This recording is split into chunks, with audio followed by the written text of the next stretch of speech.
Charlottesville. I was last here 20 years ago, I think, when I was in the Army.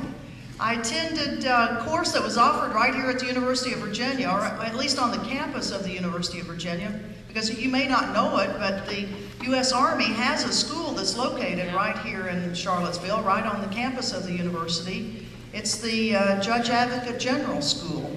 Right? That's where they train military lawyers. And you have them right here. Yeah, right here in Charlottesville. And I came here as an Army major. I was teaching at Fort Bragg, North Carolina at the School of International Studies at the Special Warfare Center at Fort Bragg. And I came here to learn about the law of land warfare. The law of land warfare that this administration has thrown out. The Geneva Conventions, the Vienna Conventions, that our military lawyers learn about right here in your home in Charlottesville, Virginia. They learn about that it's illegal to torture, that indeed there are things that protect, there are international codes that protect people that we pick up on the battlefield, normally accorded a status called prisoner of war, which gives protections against things like torture, unnecessary interrogations, against renditions. These Army lawyers that live right now in your community are faced with a great moral dilemma. Now that an administration of the United States has said, we do not provide protections to anyone we pick up on a battlefield in Afghanistan because we're going to call them something different. We're going to call them enemy combatants, and they have no status at all. And so for the last 5 years, we've been having enemy combatants. Over 700 of them have been in Guantanamo and in Bagram Air Base in Afghanistan. And those people, as you well know, you've seen the pictures of them in the paper, you've seen them on the internet. A new collection of photographs is now available on afterdowningstreet.org. These are pictures of things that these Army lawyers that are trained right here in your community know are wrong, that they're illegal. And these Army lawyers are faced with a difficult position. Because when you're in the military, and I was for 29 years, 13 on active duty and 16 in the reserves, and I retired as a colonel. While you're on active duty, or when you're in the reserves or the National Guard, you can't speak out against policies of an administration. Your job is to follow and implement the policies. And as a military person, if you want to go against them, you can, because you can go against illegal orders, but at risk of court-martial. Well, these military lawyers have had a difficult time, a great moral dilemma, because they have a President of the United States and an Attorney General of the United States who have told them, throw out the Geneva Convention, throw out the code of conduct that has guided U.S. military. And so what's happened? Well, you may not know it, but in fact it's been our military lawyers who have been some of the greatest defenders of the rights of prisoners. It's been military lawyers. It's been the 4 top military lawyers of our military services, of the Army, the Marines, the Air Force, and the Navy, who took on the administration back in 2001 and who wrote memos to the General Counsel of Department of Defense and to the Justice Department saying, do not undercut the Geneva Conventions. We plead of you because it puts our own military in jeopardy. Because if our men and women are picked up on a battlefield, what's going to happen to them? Probably the same thing that we're doing to those that we picked up on the battlefield. The torture that we have given to those people in Afghanistan and Iraq, it'll come back on us. That's what the military lawyers told the civilian lawyers of this administration. So who won? Well, it wasn't the military. It was the civilian lawyers of the administration. Who protects the rights of those that are down in Guantanamo right now? Well, you have the Center for Constitutional Rights up in New York. You have the ACLU, and you have some private lawyers who have volunteered to be defense counsel for those that are in Guantanamo. But you also have military lawyers who have said, I will volunteer to be the defense for people that are in Guantanamo. And some of the most, we don't know all that they've said, but every now and then you get bits and pieces of things that they have said and done. So I would say what's going on here in Charlottesville is good, because the military lawyers are the ones that are trying to defend against the onslaught of the curtailment of civil liberties here in the United States, particularly for those that are captured by the United States and put in jail by the United States. So, let's see, Bill Anderson was talking about great speakers that you've had here. Well, I would say it'd be really interesting if you would invite some of those military lawyers that are right here in your own community and hear some of the stories that they have to tell. Because 10 to 1, some of the people that are on the faculty of the Judge Advocates General School right now probably have been down in Guantanamo. And you just never can tell what might come up when they have a chance to talk. So I would encourage you to ask them as community members to come over and talk. The military, I spent 29 years of my life in them. And right now we have 2,445 U.S. military that have been killed in Iraq. Actually, that's not true. This is the number that I put on the t-shirt last night for a talk in Kalamazoo, Michigan. Do you know what the number is today? It's 2,451. And do you know what it's going to be 2 weeks from now? It's going to be 2,500.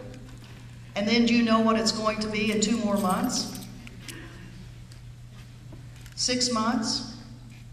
A year?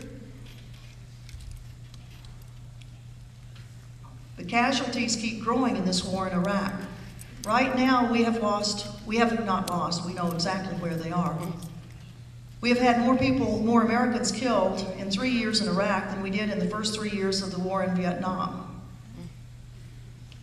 So if you want to continue on this pace, if you want to continue, if you think, for those of you all who have family members who may say, well, this war we need to continue, we can't get out now.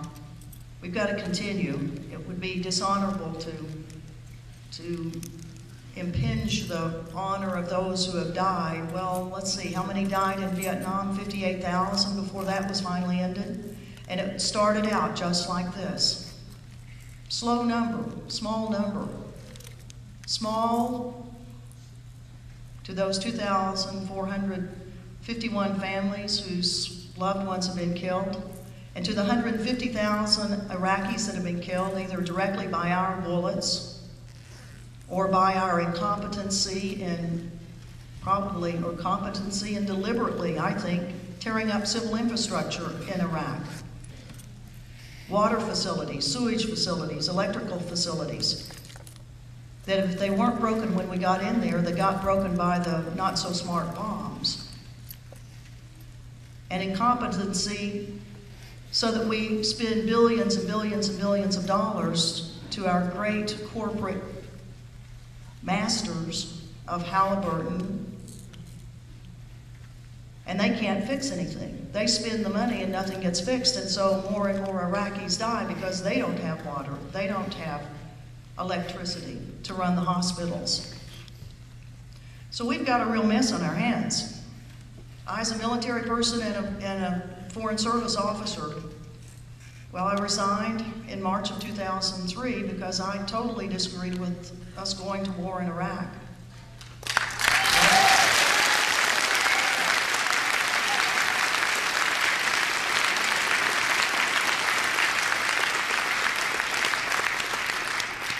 I totally disagree with what this administration is doing to us right now, on the same lines of how they got the U.S. people to believe that there really was a threat from Iraq to American security, the fear that was engendered by these weapons of mass destruction. It's the same path that we're going on right now, the fear that's being engendered by the nuclear program of Iran. The same exact things are happening, the same exact chicken, lily-livered Congress that we had back in 2003.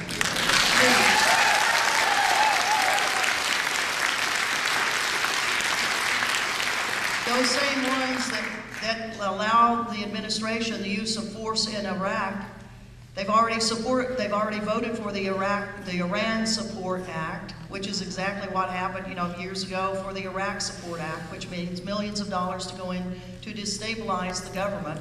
Well, that's the first step. And here we have lots of congressmen and women that we thought were anti-war in Iraq, and what did they go around and do? They just voted for the Iran Support Act. I mean, what in the world is going on here? It's the stupidest thing I've ever heard of. And that's why we've got to stand up. We, the people, have to take the lead. After I've been a public servant for 35 years of my life. I had kept my mouth shut on a lot of stuff that probably should have resigned over. I mean, it certainly hasn't been a pretty 35 years. I've been in Grenada, Nicaragua, Somalia, Uzbekistan, Kyrgyzstan, Sierra Leone. I helped reopen the U.S. Embassy in Afghanistan in December of 2001. So I've seen a lot, I've done a lot. Probably should have resigned earlier, but now I'm resigned and now I speak my mind.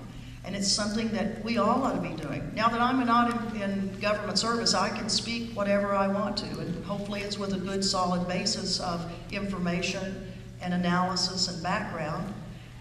But it's my obligation. If I quit my job, there's no point sitting on my couch and just smoldering. I got to go out and speak. So that's what I do. I speak about the role of dissent in democracy, the obligation and responsibilities of all of us to stand up when we see something that's going wrong, and to tell our government when we see something our government's doing wrong. I mean, if we don't, silence is complicity. So if you want to be complicit in what is going on in today's world that the United States is sponsoring, then you just sit back and do nothing. But if you see something going wrong, then well, let's see, I think they have something in the buses and on the subways. If you see something, say something. And they're talking about the war on terror. If you see a bag, tell us, Well, I say, if you see something like, let's just say a Secretary of State that lies about torture and illegal detentions, well, then you say something about it.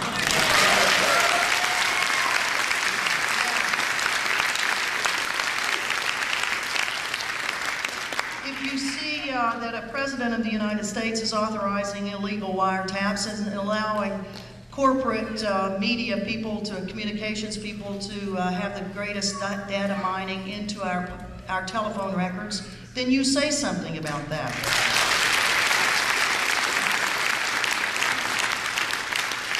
If you see that the Secretary of Defense is ordering the use of chemical weapons on the people of Iraq, like phosphorus, white phosphorus, like enhanced napalm, like the purposeful razing, knocking down of villages. If you see something like that, what do? We say something, that's right. Because we can't be silent. Silence is not what we can do these days. We have to stand up.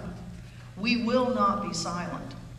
And that's where you come in. I mean, what can you be doing right now? We've just had this last weekend in Washington, D.C., that we had a 24-hour vigil in front of the White House. Mothers say no to war. 24 hours, hundreds of mothers and fathers and sisters and brothers were in front of the White House for 24 hours, actually sleeping in Lafayette Park, which is illegal. Sleeping, you can't sleep in the parks of Washington, but guess what? The mothers slept in the park of Washington at Lafayette in front of the White House. We're going to have lots of things that will be happening this summer that we have to participate in. Because if we don't, this administration will say to themselves, that public doesn't care. Look what we've gotten over on them. We got Iraq over on them. Now we can do Iran. How many times have there been protests out in front of the White House against what looks to be a policy to at least bomb, if not do other things to Iran? How many have we had? How many demonstrations? I can tell you, a big fat zero. But guess what's happening tomorrow? Tomorrow afternoon, there will be a demonstration to tell the administration hands off of Iran. And it's actually being sponsored from right here in Charlottesville. David Swanson and after Downing Street, sponsoring a demonstration in Washington, D.C. Ray McGovern, Cindy Sheehan, a whole bunch of folks are going to be there. And they're going to be presenting a petition signed by over 40,000 Americans. A petition that says, don't bomb Iran, hands off Iran.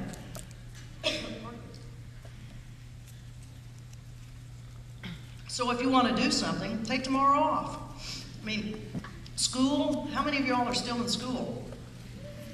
Good. Is this about the last week? Have you already done your finals? Good. Well, take time off. Even if you're in finals, I'll say it's so important. You shouldn't miss a final.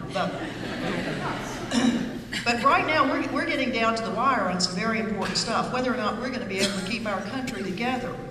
And if we, the people, don't get out on the streets and tell the administration, back off of what you're doing, they're going to continue right on.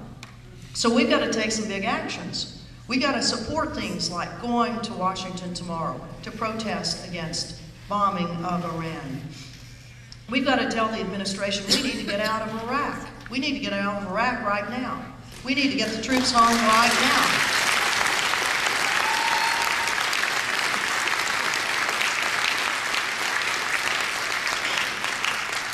The Iraqis can get this thing solved.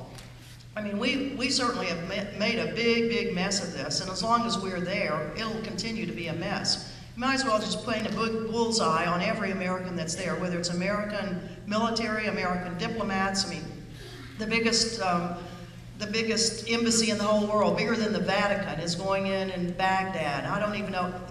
From me, I served in mostly small embassies all over the world. I can't imagine what in the world they're going to be doing with a facility that's bigger than the Vatican. And especially when you have to stay inside the walls, the green zone. Well, it's kind of like the green zone we ought to put around the White House. We ought to make that a green zone and make the President of the United States fear for going out. Not fear for his life, but fear for his reputation.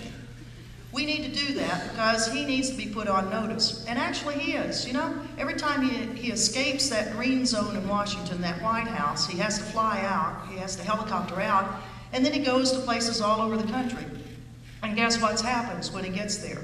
There are protesters that are there. There are people that are coming into the auditoriums to ask the President of the United States, why is this such a noble cause? Why are we still in there? We have people like Ray McGovern that are standing up to the Secretary of Defense to say, you're lying, Mr. Secretary of Defense.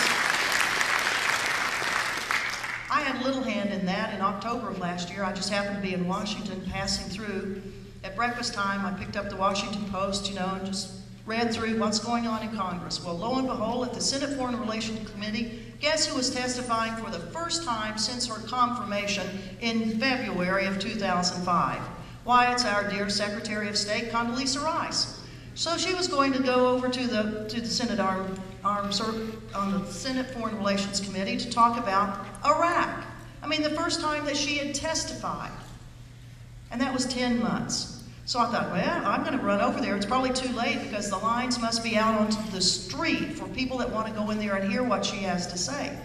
Well, much to my surprise, when I got there, there was a very short line going into the committee room. And I got in and sat down. And for 2 hours, I sat there. Actually, I thought, surely I'd see some of my friends, some of my activist friends, my newfound activist friends that knew what to do when you go into committee hearing rooms. Because I certainly didn't. I'd never been in one before. And Condoleezza started talking about Iraq and Iraq and Iraq and Iraq. And actually, the senators asked her some pretty good questions.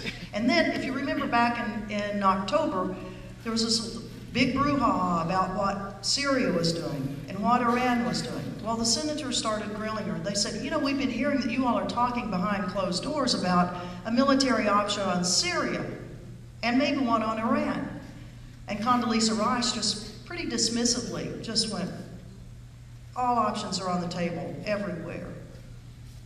Essentially she was saying, we'll do what we want to.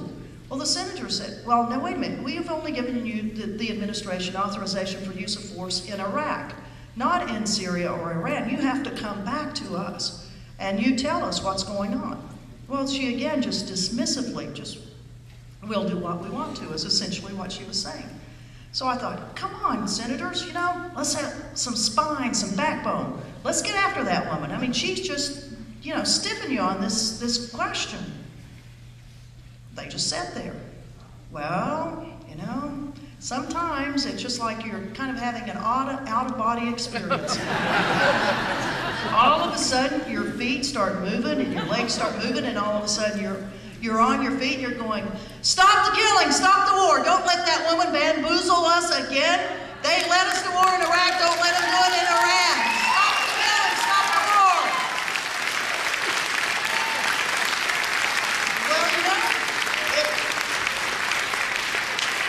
it was quite remarkable. It really didn't hurt at all to do that. It didn't hurt at all. Except I found out that you need, if you're going to do that, you need to kind of plan out what you're going to say, because all of a sudden I was out of words. I'd said what I needed to say, and there was kind of silence there. But there was this one police officer that was starting to walk around the corner of the room coming toward me. And I knew that, you know, if you protest, you get hauled out of there. But he was going really slowly, kind of like he enjoyed what I was saying. So I really didn't have anything else except just stop the killing, stop the war, don't let her get us into another war, don't let her get us into Iran. And by that time, the police officer came up. Ma'am, you know, you're not supposed to yell in here. I'll have to ask to take you out. Well, some friends of mine that saw some of this on, I guess, C-SPAN or something, said that it was about the first time they'd ever seen a protester put her arm around a police officer. Like, thank you. So off we went, but it was still silent. The senators were sitting up there just like bumps on a log. And so I thought, well, you know, you can't go out in silence. So again, stop the killing, stop the war, don't let us go into Iran. Well, it went out. Well, lo and behold, what happened? Well, sometimes they arrest you, sometimes they don't. It turned out that Senator Lugar, the head of the Senate Foreign Relations Committee, declined to have me prosecuted. Yeah. Well, why did he decline that, I wonder? Well, the only thing I can think of, that he was glad that the people, a person from the peanut gallery, stood up and tried to help the Senate, tried to help them stave off this onslaught that the executive part of our government is doing on the Congress. So I say that, hey, it doesn't hurt a bit. Every time one of these yahoos comes anywhere close to where you live or where you're visiting, in fact, start tracking them. We need to make sure that every time the Vice President, the President, the Secretary of Defense, the Secretary of State, the Attorney General speak, you ought to be there to say your piece, to speak your mind. And anytime any of these senators or congressmen or women that are there that you know aren't doing what they ought to be doing, that aren't reflecting the wishes of the people of the United States, which right now, 70% of the people of the United States say this war needs to end. It needs to end now. So you just take them on. Take them on.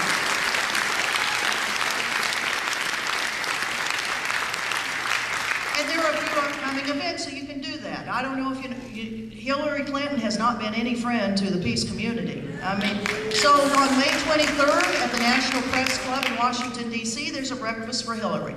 So it's $18 if you're a member of the press club, $30 if you're not. Good breakfast, lots of opportunities to tell Hillary what you think. Okay, June 23rd, a postponement from June 2nd, explosive testings in Nevada. I mean, our government is getting back in this thing of let's test something. First, they're going to test to see if we have the resolve to stop a test of explosives, non-nuclear, they say.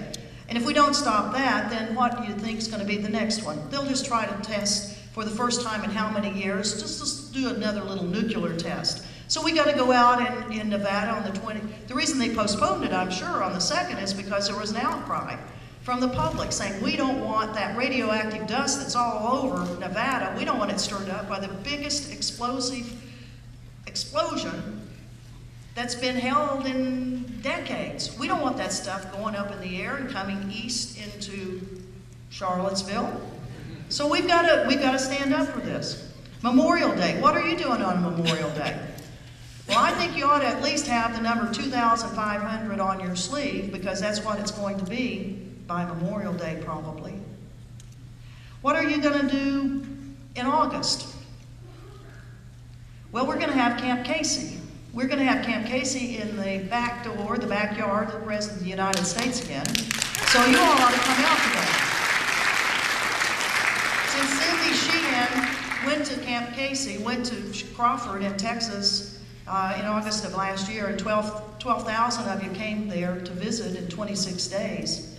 Since that time, we went back at Thanksgiving and at Easter. At Easter, it was the first time the President of the United States had not visited his Crawford estate in the 5 years that he had been president. He didn't show up at Easter. Hey!